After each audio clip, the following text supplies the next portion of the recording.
개인회생을 신청을 하고 나서 취하가 가능할까요?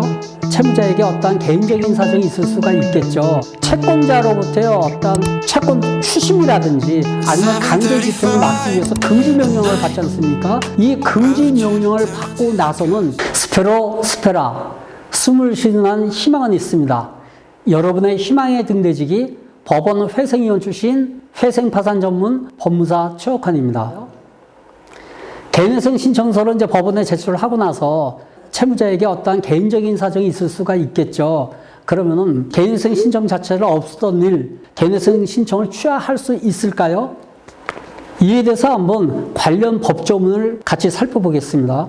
채무자회생법 제594조를 보게 되면요. 채무자는 개인회생 절차의 개시 결정이 있기 전에는 신청을 취하할 수 있다. 이렇게 되어 있습니다. 그러니까 개시 결정이 있기 전에는 언제든지 신청을 취하할 수가 있답니다.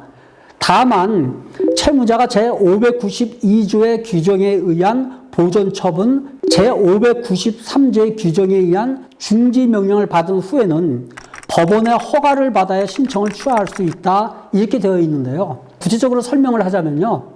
개인회생 절차 개시 결정이 있기 전에는 언제든지 개인회생 신청을 취하할 수 있고요. 다만 이 채무자가 채권자로부터의 어떤 채권 추심이라든지 아니면 강제 집행을 막기 위해서 금지 명령을 받지 않습니까?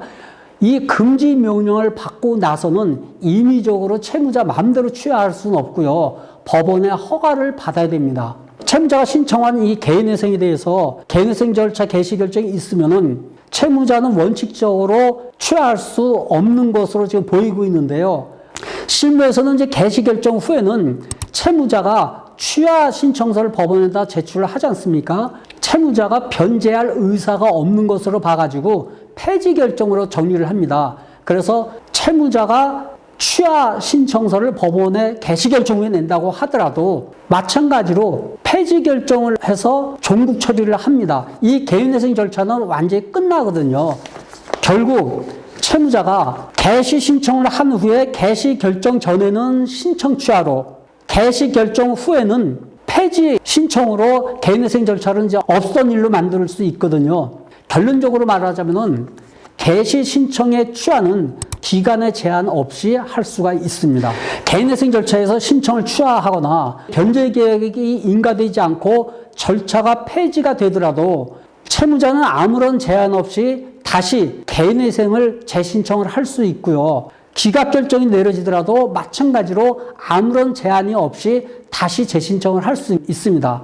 여기서 여러분들이 약간 이제 이해가 안 되시는 부분이 기각 결정이 무엇인지 아니면 폐지 신청이 무엇인지에 대해서 이해가 좀 어려울 수가 있는데요. 기각 결정은 법원의 개인회생 신청을 받아들이지 않는 것이고요. 취하 신청은 채무자가 임의적으로 내가 더 이상 개인회생 진행을 안 하겠다라고 법원에 신청을 하는 것입니다. 그런데 재신청의 경우에 법원에서는 금지 명령이 기각될 가능성이 굉장히 높습니다. 오늘은 개인회생 신청 후 취하가 가능할까요? 라는 내용으로 영상을 만들어 봤는데요. 결론은 언제든지 기간에 제한 없이 가능하다는 겁니다. 오늘 영상은 여기까지 하겠습니다. 스페라 숨을 쉬는 한 희망은 있습니다. 여러분의 희망의 등대직이 법원 회생위원 출신 회생파산 전문 법무사 최옥환이 항상 여러분과 함께 하겠습니다. 여러분 감사합니다.